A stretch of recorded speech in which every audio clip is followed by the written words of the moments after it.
press the record button so that we can capture the conversation we have today and put it on the website. So if you've got any objections to that, please kind of let the team know.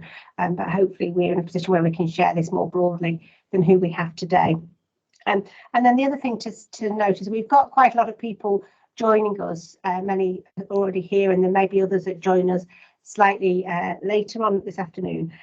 So what we're asking is that people, if they can, take off their cameras and put their microphones on mute unless they're part of the panel and talking. That way we can just make sure we keep any background noise to the minimum. If you do forget and somebody comes along and switches your microphone off, please don't be offended. It's just about trying to kind of keep background noise to the minimum. So just kick ourselves off then. My name is Rachel Flagg. I'm Pro-Vice Chancellor for Education and Digital at Buckinghamshire New University.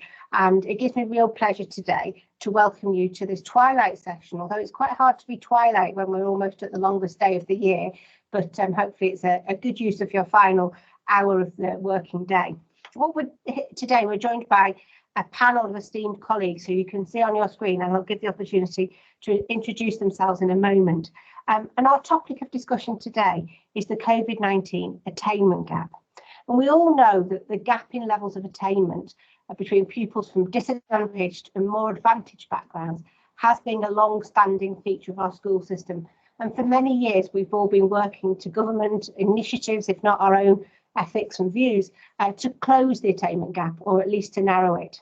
And even before COVID, modest progress had been made. If you actually look at the higher education sector, we've had a very renewed emphasis on removing unexplained gaps and using data and regulatory pressure from the Office for Students to try and see if we can eliminate the gap completely. But even with this, there hasn't been a simple silver bullet to move things forward. But there has been a huge amount of commitment and good intentions from many people. And I was reading of an Education Policy Institute report published in 2020 that indicated that the disadvantaged gap has stopped closing for the first time in over a decade. And they predict that the gap will take 560 years to close. I'll say that again, 560 years to close. But at headline level, COVID hasn't helped us. So as we explore our topic this afternoon, we'll no doubt touch upon the impact of the shifts we've made during COVID, particularly to homeschooling and to remote learning. And therefore, we may talk about matters such as access to technology and debates about digital poverty. We may talk about learning support and engagement, particularly the time spent learning and the levels of support that young people have had from parents, guardians, family members and others. And I'm sure we'll talk about the health, and particularly the mental health and well-being of young people, including the development of social skills, social capital, and that whole sense of ambition and worth. So I'm going to introduce you to, I'll give our panel the opportunity to introduce themselves and just say a few words about themselves, where they've come from and what their current role is. And then we'll get into our challenged discussion for the rest of the afternoon. So if I take people in the order, I can see them on my screen, but it may be different on yours, of course. Simon, do you want to introduce yourself first? Happy to, Rachel. Well, good afternoon, everybody. My name's Simon Lee Price, and I'm from Bucks New University. And my role is I lead the Student Learning and Achievement team at the university. And what that involves, what the team is responsible for is supporting students into higher education while they're with us and in a way for successful outcomes into employment. And what we do is we support the students developing their academic skills. So anything which is not subject specific, so that could be referencing, critical thinking, academic writing. We work with all students, whether they are foundation year students just starting on their journey or postgraduates up to PhD level students. Thank you, Rachel. That's great. Thank you, Simon. Shall we move on to Sophia? Thank you, Rachel. Good afternoon, everyone. My name is Sophia James, and I'm the head of UK Student Recruitment and Widening Participation at Buckinghamshire University. So my teams will go out and recruit students at events and at school outreach activities, and they'll also work to encourage socially disadvantaged students to come to university and consider it as an option. I think this is a very interesting topic because we've been talking about, students of colour and socioeconomic groups for a very long time in terms of the attainment gap. But I think COVID has brought a whole new factor. There were the families that couldn't afford technology, who had to receive support. There are people who have disrupted home lives for whatever reason and the impact of mental health. There's also some pretty sharp information about free school meals and how those students' grades have dropped, at least in primary school, but also I think in secondary school over the lockdown period. So there's huge areas of disadvantage to talk about in terms of the impact of COVID-19. Thank you, Sophia. Shall we move on to Ore? Hi, everyone.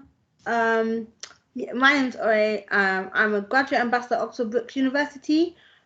I work in the recruitment team. So basically, I recruit students through different talks and fairs. And basically, I did all of that physically before COVID. I have been doing it virtually since COVID. And then just last week, we started going out into schools again, which was really good. I thoroughly enjoyed that. I forgot how tiring it was, all the traveling. But it was really nice to be back out and for our team to start being back out, which is good. So we're currently just doing a mixture of physical and virtual events for the foreseeable future. I'm also a law graduate at Oxford Brookes. I graduated in June 2019, and I've been working in my current role for almost 2 years. I started at the end of September 2019, and I'm really excited to be here today. Brilliant. Thank you, Ore. And last but by no means least, John. His picture's just come back. John, over to you. Thanks, Rachel. Thank you for having me this afternoon. My name's John Rainford. So my primary role at the moment is as an associate lecturer at the Open University, where I teach students from Access all the way through to third year undergraduate. Prior to this, I was working at the University of Bedfordshire as Digital Learning Development Officer, mainly supporting academics to use digital tools to teach, which was very interesting during a pandemic. But I've worked in and around education for 12 years now. I started in the secondary sector and then worked in widening access at University of Bedfordshire and more recently the Conservatoire for Dance and Drama. And my PhD actually looked at issues of access and how we do policy and practice around this area. So all the themes we're going to talk about today really resonate with me. It's also worth saying that over the last year, I've been running some training programs with the National Education Opportunities Network, supporting widening access practitioners to deliver outreach online. So a lot of these issues of digital poverty from my own experience, but also coming up from what practitioners have been telling me over the last year may well resonate with some of our themes. That's great. Thank you, John, and thank you to the panel. And hopefully you'll agree we've got a really interesting group of people here to help us navigate through our discussion. So just in terms of the logistics of how it's going to work, it's an interactive session. So I want everyone to have the opportunity to ask whatever questions you'd like to do. And I hope you feel comfortable to ask those questions, to provide provocations even, and to help to leave us with maybe a clearer understanding of what opportunities and challenges might come, and maybe a few tangible actions to take away for each of us at the end of the day. So if you have got questions for the panel, what I ask you to do, I think the easiest way to do it is to use the chat function on Teams. So if you're not familiar with Teams, if you go to the very top of your screen, there's like a little chat button. And if you click on that, you start to see a chat function, which will tell you at the moment, tell you who's at the meeting. And you can, at the very bottom, it says type in your message, click on that, type your message, and everyone will see what you've written in that chat function. So please use that. If there are things you'd desperately like to ask in person, don't be afraid to put your hand up. So if you go back up to the top of your screen next to the chat button, there's like a little face with a very big hand that sticks out in front of it. And if you click on that, then I'll be able to see those hands come up and I'll invite you to speak to people. But sometimes the key thing is to use the chat function. So while you're getting ready with your keyboards and your questions, maybe if I could ask the panel a first question, really. And I'd like to think about, for you to sort of share with us what your understanding of the attainment gap is. What's your definition of an attainment gap? And perhaps give us your really big challenge that you think COVID-19 may have brought to us at this stage. So kind of understanding of the attainment gap and kind of what you think the big challenge really has been in terms of COVID-19. And where shall I start? Shall I start with you, Sophia, and I'll keep trying to do a little rote around as appropriate. Happy to. I suppose I somewhat possibly controversially would call the attainment gap the awarding gap. Generally, I wouldn't want to blame the students, because I don't think, you know, these groups, Black Caribbean, mixed race, white working class, Gypsy, traveller and Roma, I don't think the students are unable to achieve. I think there are various kind of inequalities built into our education system which lead to that. So I think, to me, the awarding gap is to do with structural inequalities and kind of acknowledging it and finding ways to fix it. And in terms of the big challenge, wow, I mean, from an outreach perspective, I think our difficulty was just contacting students. And, you know, sometimes, I mean, we had some virtual activities throughout lockdown. They can be challenging. You can't build up such a good rapport with students as you usually would if you were in the class with them. And being the types of students they are, and that they're less likely to, you know, to continue in education anyway, it's exactly the time when you need to be on their level and engage with them and talk to them and work with them. So that could be challenging if you were presenting to a completely black Teams screen with no feedback from the students or no understanding of how they were kind of receiving the information. So it was difficult, but I think probably the biggest challenge is just time missed. The time missed, you know, outside of class, outside of lessons, outside of social interaction, which has had a massive massive role to play, really. Brilliant. Thank you, Sophie. Shall we move on to RA? Yeah, okay. I was just checking the hours off mute. So my understanding of the attainment gap is, like similar to what Sophia said, like in terms of the difference between their gradings. So like how some groups of people will get higher grades than others.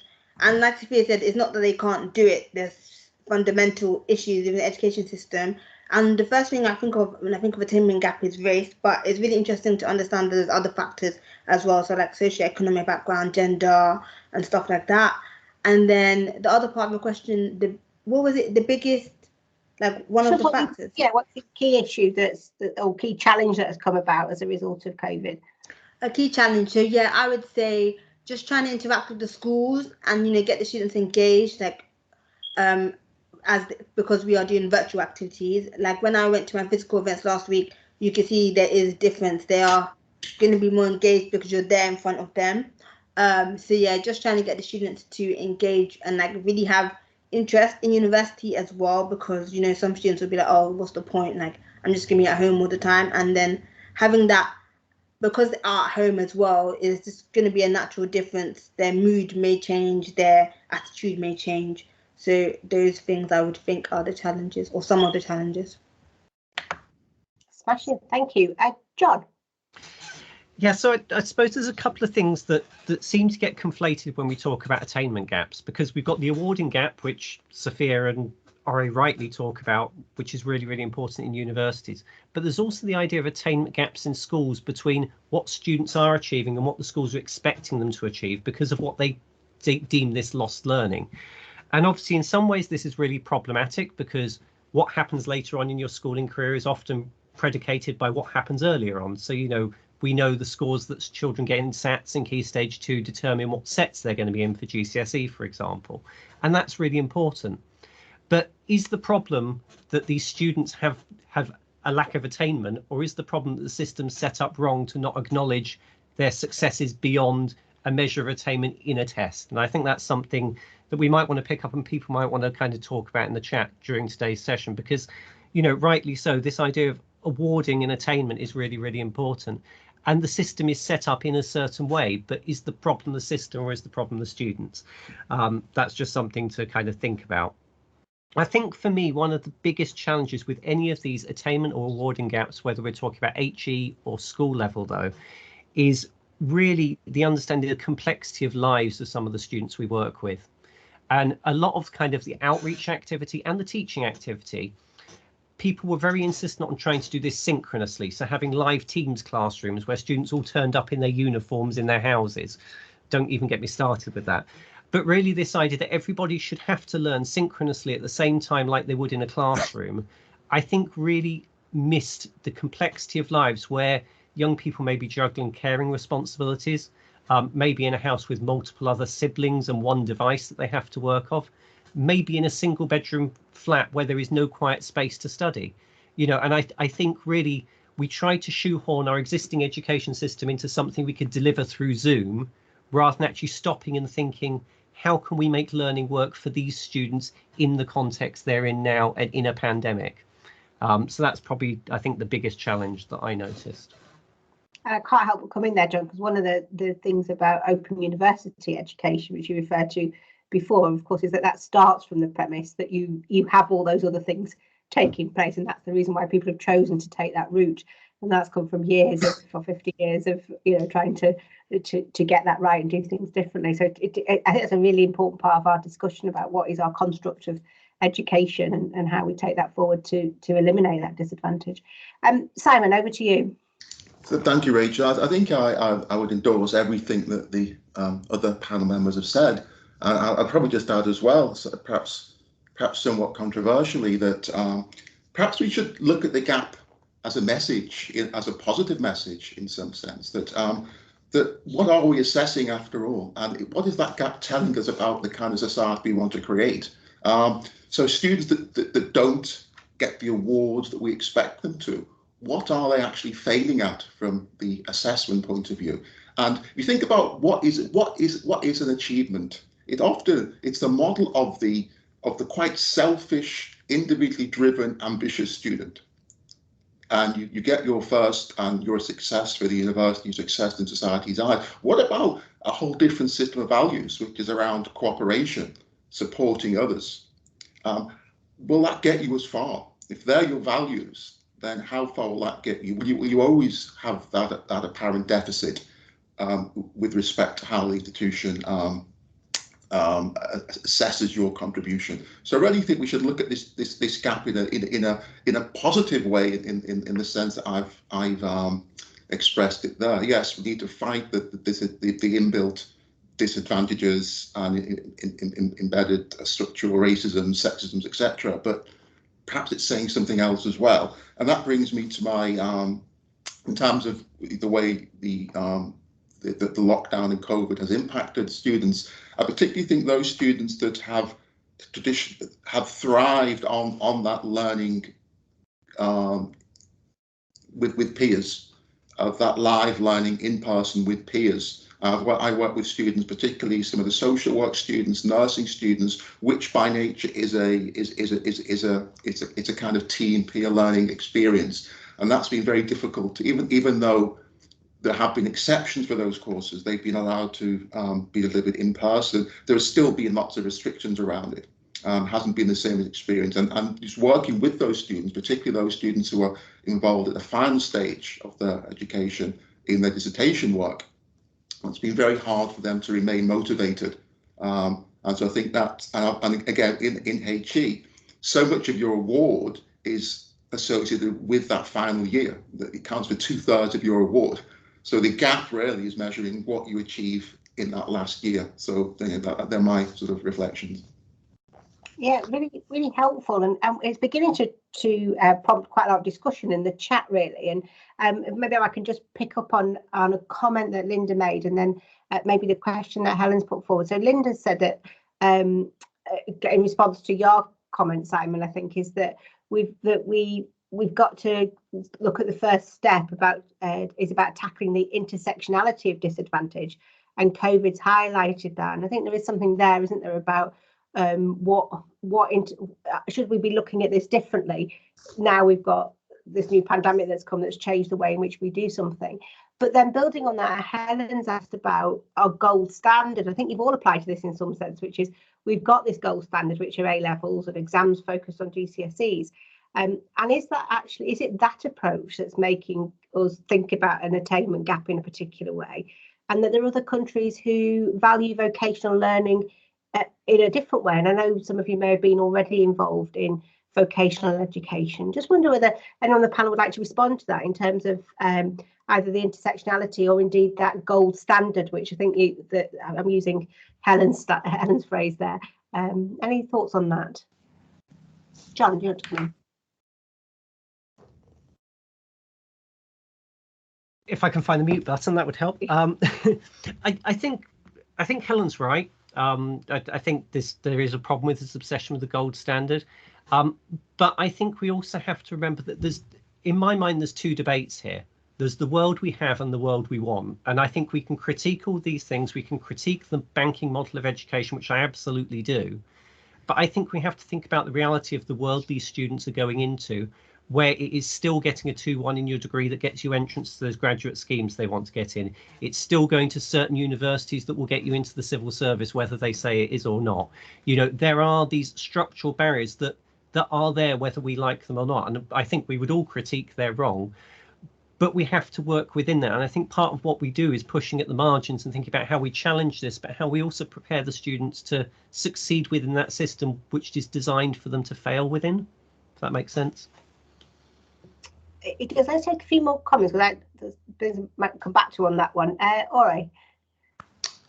Yeah, John, I really agree with what you're saying. I really like that, and I like that term, the gold standard, because through my educational journey, let's start from GCSEs. You always have, it's always like the what's next. Like, okay, you need to get GCSEs to do A level. You need A levels to go to uni. You need uni to get a job, to get on a grad scheme, whatever. And yeah, like John said, the 2-1 is really minimum requirement. But what happens to students that get a 2-2?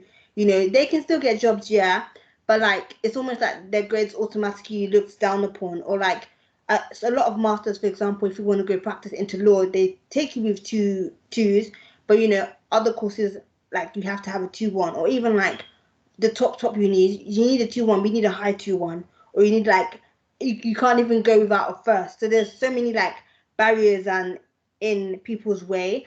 And I really like what Helen said about vocational learning, because that is interesting and very important too, because I also think it depends on schools and what they think. Because when I look back at my GCSE A level time at school, I wanted to go to uni. I know I wanted to, and a lot of my friends, a lot of people want to go to uni. I feel like uni is always like, if you need to go to, well, not like you need to go to uni, but it's like the better option, you know, even though you're going to come out in debt.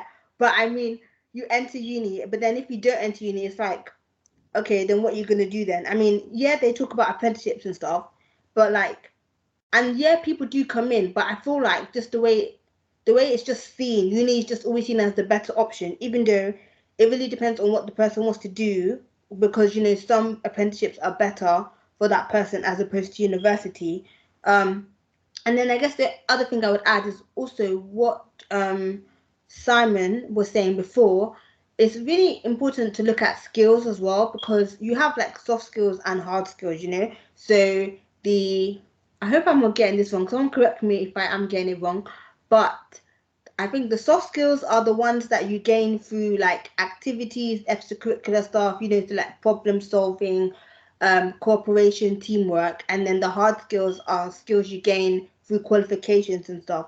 And so, yeah, they're both good, but an employer would probably take you if you had the soft skills as well as the hard skills, because soft skills are harder to teach. You can't really teach as opposed to hard skills. I hope that makes sense. So. Yeah.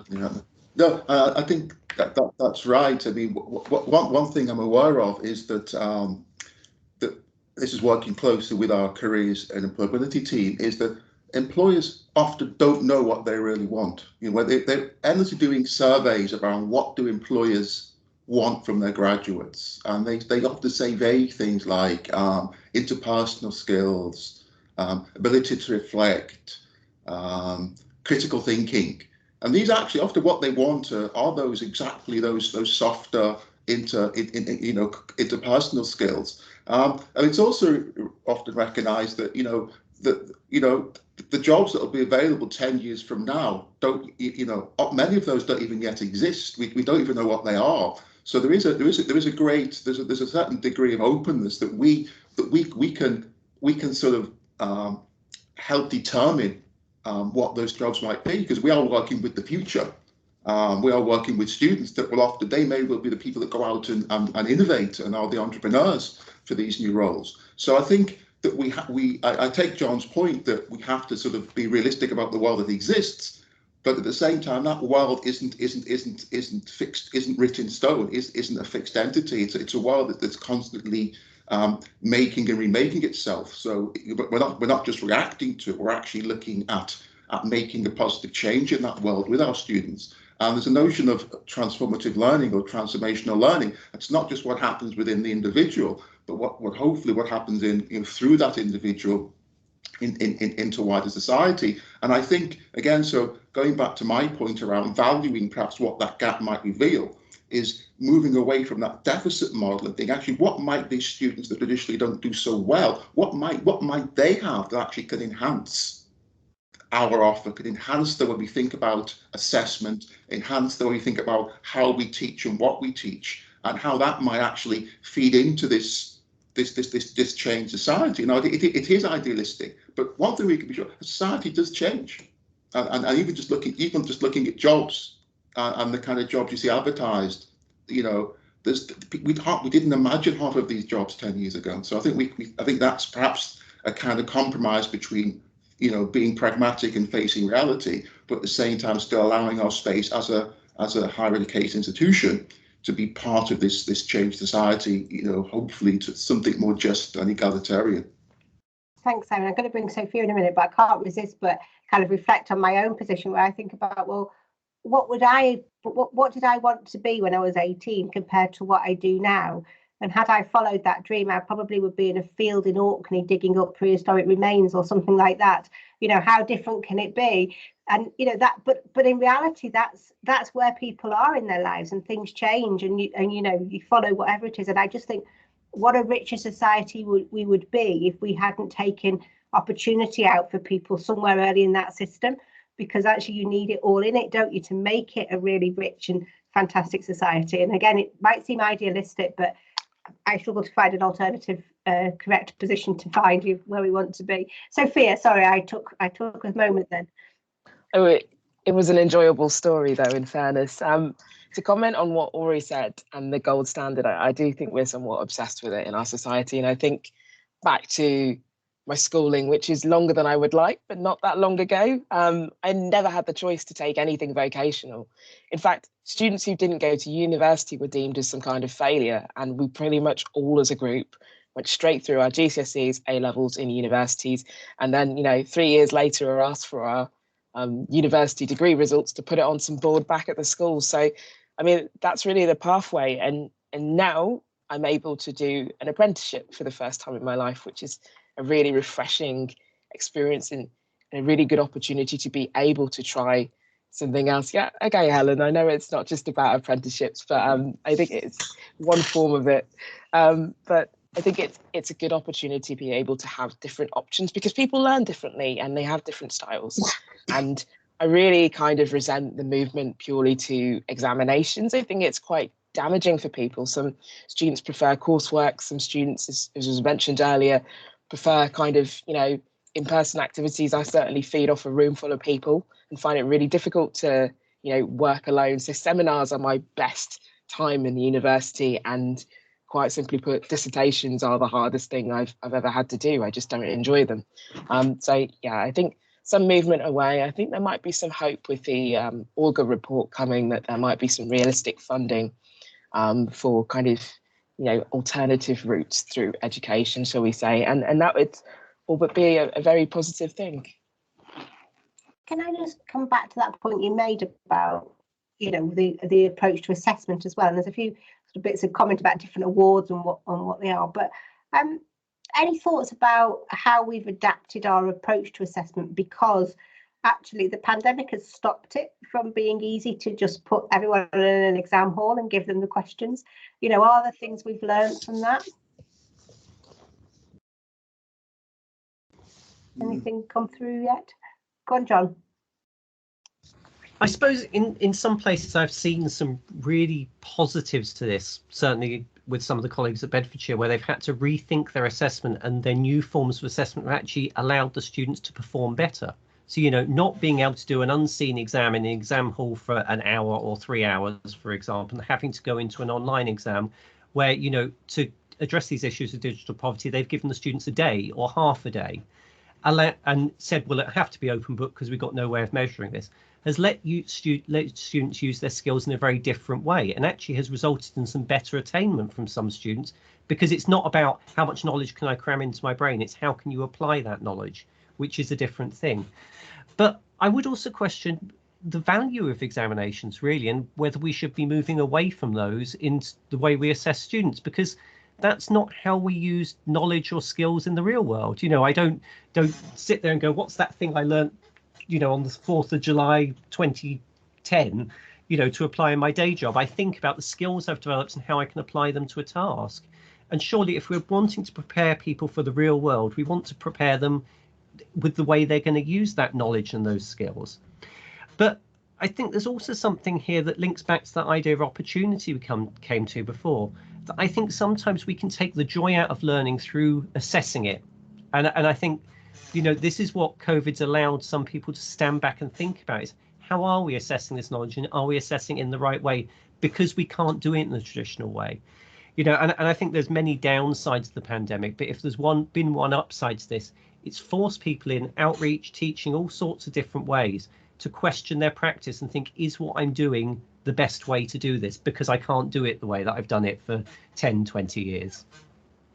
I'm sure there's going to be some amazing evaluative studies in terms of where marks and grades and progression has changed by different student populations over the pandemic, because we're already beginning, well, I'm certainly beginning to see some, you know, at least stories of individuals that have found it much easier to learn, feel like they've been more engaged and actually done better out of their assessments. I just want to go back to a comment from Alexandra. And Alexandra, you may want to talk to this or not, but I am just a little intrigued by the Welsh Baccalaureate, because the skills challenged, and that by doing something maybe a bit different is seems like it's having a bad reputation. Alexandra, do you want to speak to that at all, or I can pass it straight to the panel? Yes, of course. So it's something that we are just getting involved with now. It's a qualification in Wales that includes GCSEs. It's called Welsh Baccalaureate, but it also includes this skills challenge. One of it is writing. Part of it is writing a research project. Part of it is doing a sort of community type project or coaching.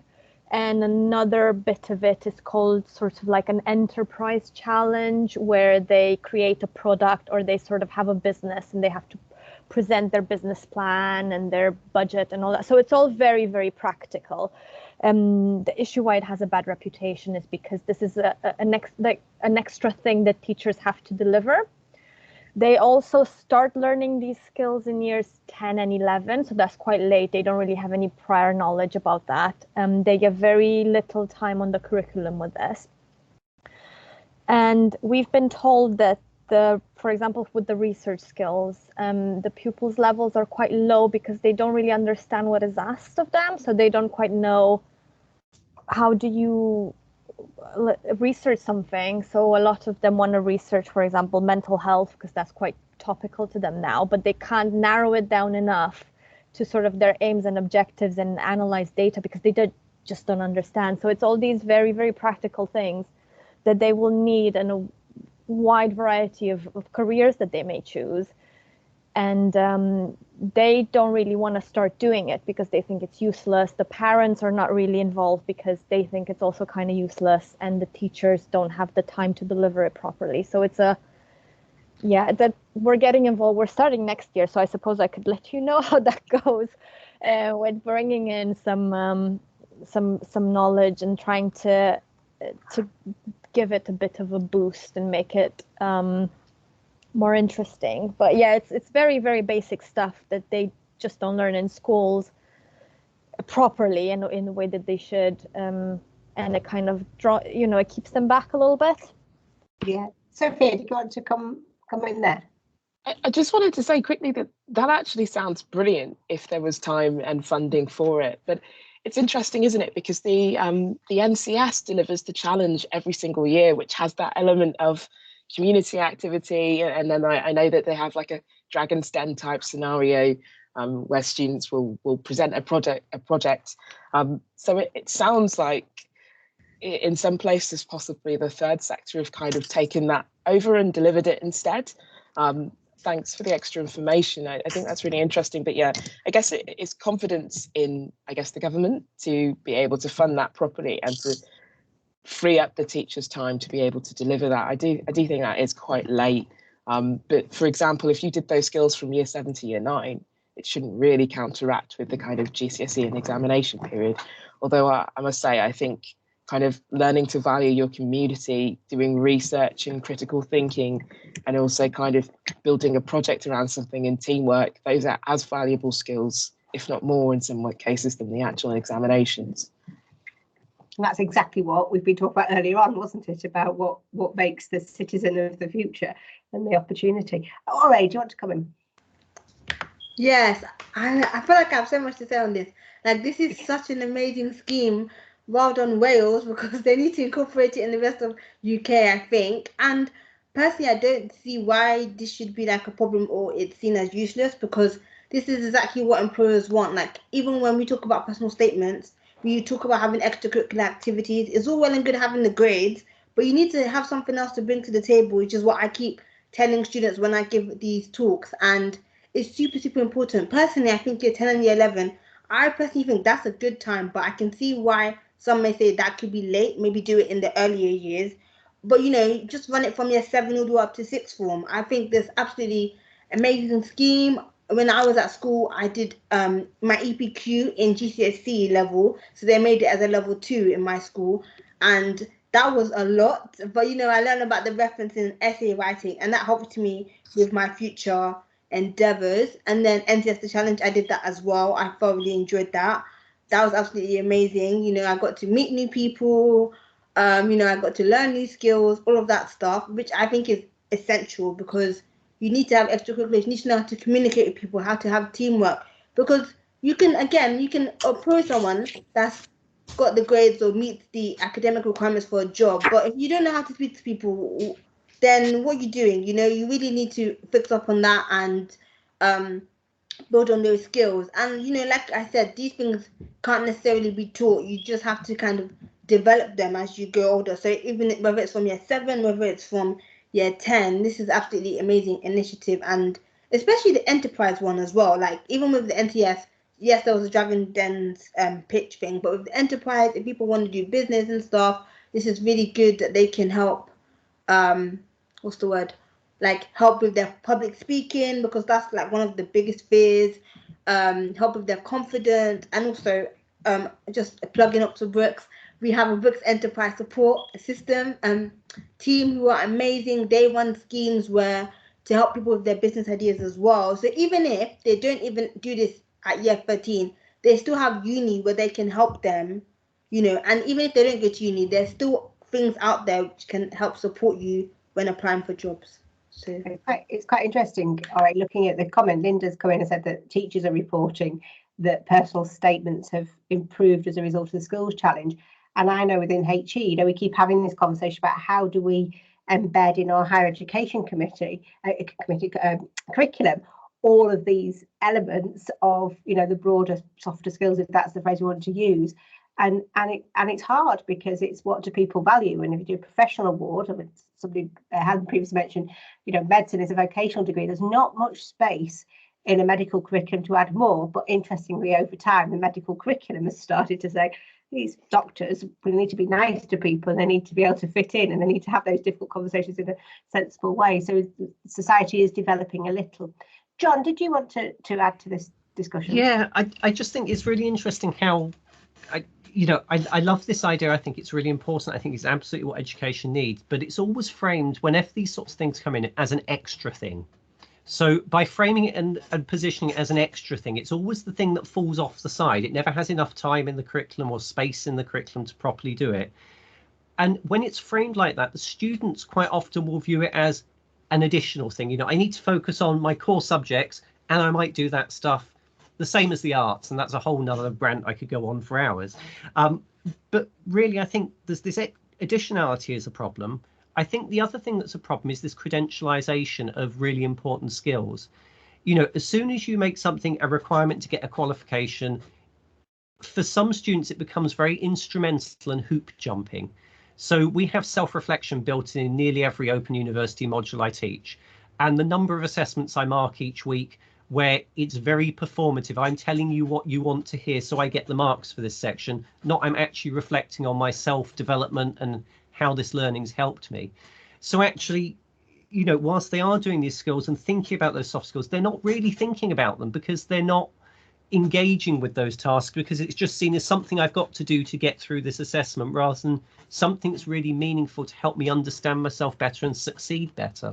And I think that comes down to how we position these sorts of things, as maybe this should be the core curriculum, and actually the subject should be the additionality.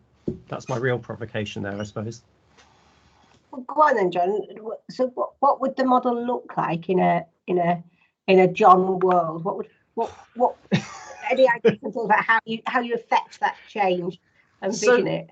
So I suppose what I've seen certainly happening more in earlier levels of secondary education, we certainly did it in one of the schools I worked in, is things like project-based learning, where actually it's very driven by the students of, this is what I want to find out within this subject area, then can you point me to the knowledge I need to understand this to be able to write about it? So very much like a dissertation would be at higher education, but really that student-led focused learning that's using all those skills, you know, using the researching skills, but really driven by their interests within the curriculum, rather than saying, learn all the curriculum first and then do a project on the side that might draw some of it in. Actually start with, what do you want to learn about? You know, and can you then think about how we pull these core things in? And there's ways to design project-based learning that essentially make sure students do certain things that you want them to learn as core curriculum without them realizing they're doing them. You know, if you're going to do a design challenge, for example, and you want to build in kind of mathematics and trigonometry and things, you can build that in by the parameters of what they've got to design. But it does require a lot of time and thought to create something like that works. And I don't think we have the space in the education system at the moment to do that in most cases. Do you think we've got that space in higher education? I mean, I would say it depends. I don't know what other people on the panel think. I think there is the space to do it, but you have to be in a department and an institution that is willing to take those risks. And certainly, you know, there are open university modules where things like that are designed in. There's a brilliant first year design innovation module, which is absolutely fantastic for that sort of thing. And I've seen it done in other universities where some really passionate lecturers have created a module that does some stuff. So back at Bedfordshire, there was a module about in the young people degree about social change, and they basically had to create their own riot. And it basically took them through the idea of the 2011 riots, but they essentially had this list of tasks they had to go around. They had to go and kidnap a lecturer and lock them in an office and create a social media campaign to promote their riot. So they were learning all of these different skills of how to do PR, how to do marketing, all that sort of, but through the curriculum lens of riots and understanding, you know, rioting and social change. So some lecturers can do this really well, but I would argue that most lecturers do not have the time and space to create units and modules like that in most institutions where we're over-workloaded, let's be honest. Let's take some comments from the panel. I'll try and avoid getting into that one too much detail. Ore. Yes, I was going to say, so I understand, you know, I really understood like John's point, you know, I get that they may not have space within the curriculum or like the timetable, but that's why I think the extracurriculars come in, because like I mentioned, we have the Brooks Enterprise Support Team, we have like all the different societies. When I say societies, I mean extracurricular activities. Like for me, I've got very heavily involved in that, and that helped shape the person that, you know, I am today. And for example, when I think of like my Model United Nations experience, I only did that at university, whereas some people took part in high school. So you do gain skills, you know, and then also careers team is able to help you find part-time jobs. So a lot of these things you are able to get, which then would hopefully reduce the attainment gap, you know, ideally. So where you can't learn on the course, I think the extracurriculars will definitely help and supplement that. But then also, if, for example, you want to do business, like Oxford Brooks, we have a Brooks Enterprise, I think it's Business Enterprise Entrepreneurship. That's the course name. So that would be ideally for someone who wants to have their own business. But then, you know, if we want to go into psychology, you have a psychology course. And then that comes with its own different activities and stuff. So, Sophia, did you want to come in? Yeah, just quickly, I think I think Linda's made a point on the chat about it not starting at primary school, and I think she makes a good point there, because we do need to start earlier. But I do think university is a great space for kind of, different types of project-based learning, because whilst I appreciate some of the lecturers and academics might not have time, the students are generally blessed with a lot of time to go and explore different areas. So I think it's positive, and there's something about being at university that makes you want to do that anyway. But I do think that, the students who are keen will always go and do Duke of Edinburgh or sports teams, or most school had a debating society or whatever it might be, playing an instrument. The students who are keen and encouraged by their families, and their families have a nice little history of doing lovely little activities and can afford to send them, that's a major factor, really. And the students that don't necessarily have that, or might not have that home support, are less likely to go and do it unless they are encouraged to do it as a more core part of their studies. So I think it's really important that we kind of encourage students to go and explore that side of things. And if I could go back to my question I asked John actually earlier, part of my belief is that university should be a place of change, and those of us who sit in an academic world, our job is to question and challenge and to seek different ways of looking at the world. And I wonder whether we do actually have perhaps more prejudice or lack of openness in terms of the way we think than we may feel comfortable to say out loud, because the assumption that it takes more time to do that example John gave us, of giving a different kind of project, does it take more time? Because alongside that, do you actually really need to do the didactic lecture that you record and you stick on Blackboard for someone to watch later? Do you really need to mark a load of essays? Or actually, are you saying my precious time with these people is to inspire them and do something different? And I do wonder whether or not, as a system, are we looking at where the key change agents are and actually helping our academic community to think differently and behave differently, not in a pressurized, scary way. And for me, COVID has actually made so many people have to think differently about how they deliver things. How many arts and creative spaces have we got where, people have gone from using the very best equipment to say, right, this is now marked on, whatever you get your hands on, I want you to think and be creative. We've taken away the impact of advantage and disadvantage just because we had no choice but to make it so that we couldn't, for more people, we had to accept that may be different. So I think we're creating a space where we can challenge some of this at the core and say, is it different? And I would like to think universities, particularly our university, would be one which would be ready for that challenge and opportunity. Simon, your hand's up. Do you want to come in, and then we should think about that? I agree, Rachel, very much. I think this move to online learning has forced us really to do things that were just ideas. It's made us act upon them and try things out. And I think the key thing is we're forced to take those risks. Otherwise, I think we are generally very risk averse. And just to briefly say regarding exams, I know, for instance, at BNU, we no longer even have exams in, I think, 95% of first year courses. They've been taken out because we didn't feel they were a useful motivation to learn, and we didn't think the way it sorted students, it didn't encourage them to, it wasn't enhancing. So now it's coursework only. So in a sense, it's becoming less relevant for us. What do those A levels reveal in terms of exam performance? It's less relevant for us in making those decisions. Now, arguably, exams do enable and develop lots of softer skills, things like working under pressure, time management, information processing, writing. But actually, you can develop those in much more interesting and exciting and relevant ways.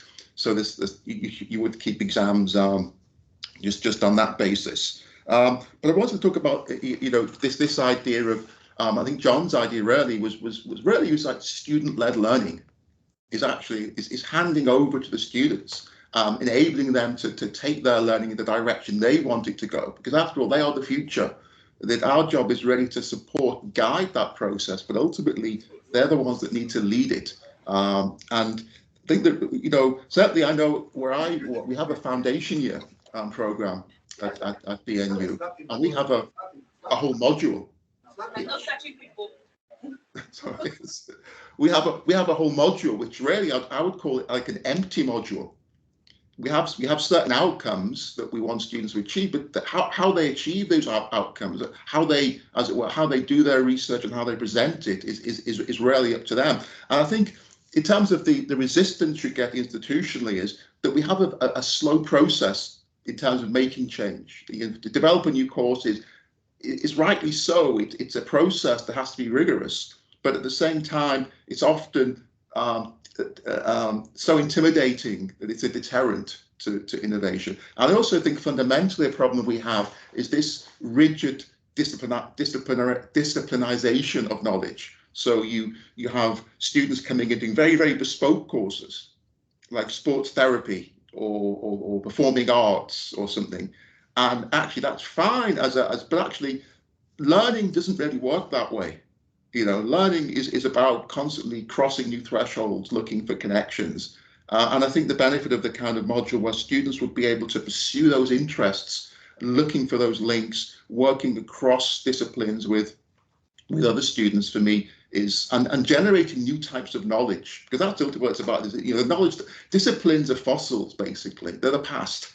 And actually, we should be looking where is knowledge taking us in the next 10 years, and that's where students are going to lead us. So I think, yes, absolutely support John's point, but it's the risk of handing over, as you said, students suggesting that are very controversial.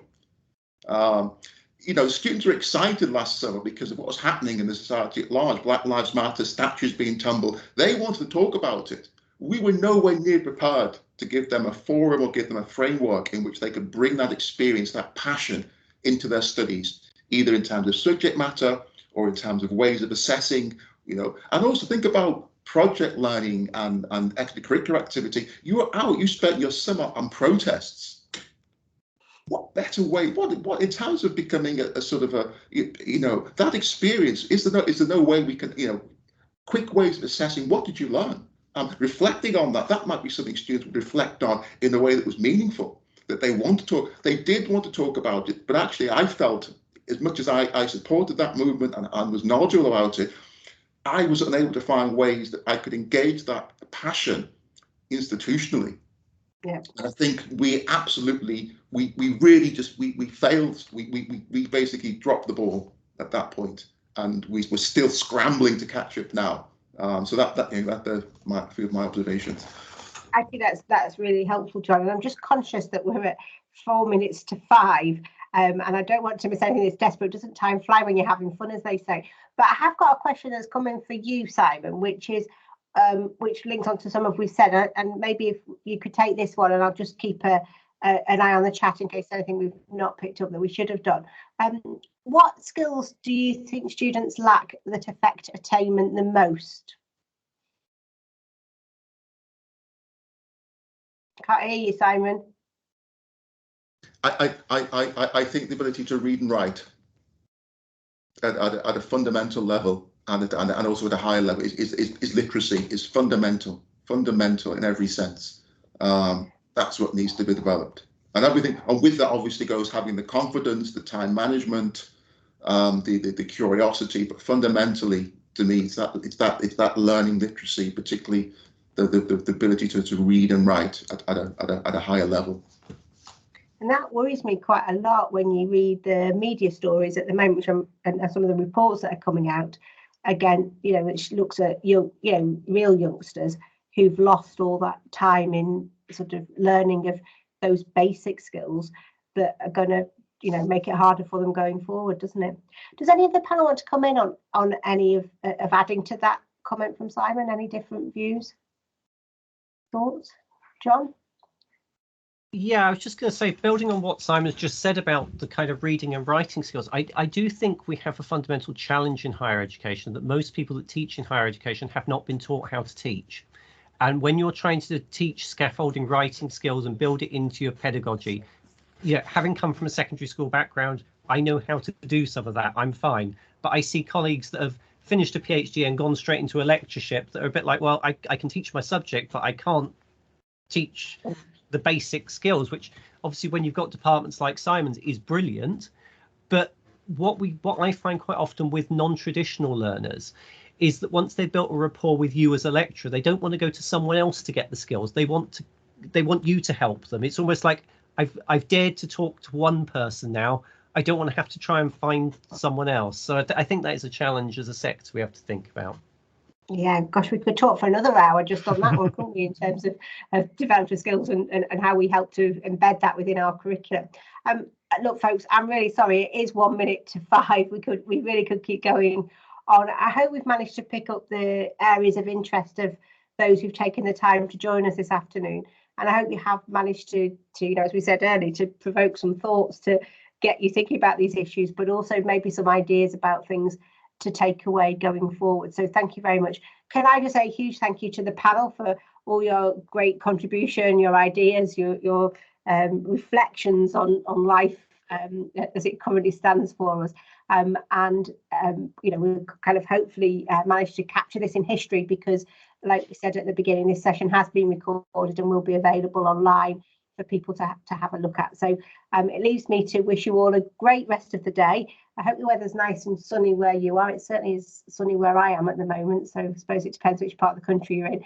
And have a good weekend when it gets here. Thank you very much, everyone. Enjoy the rest of the day. Bye.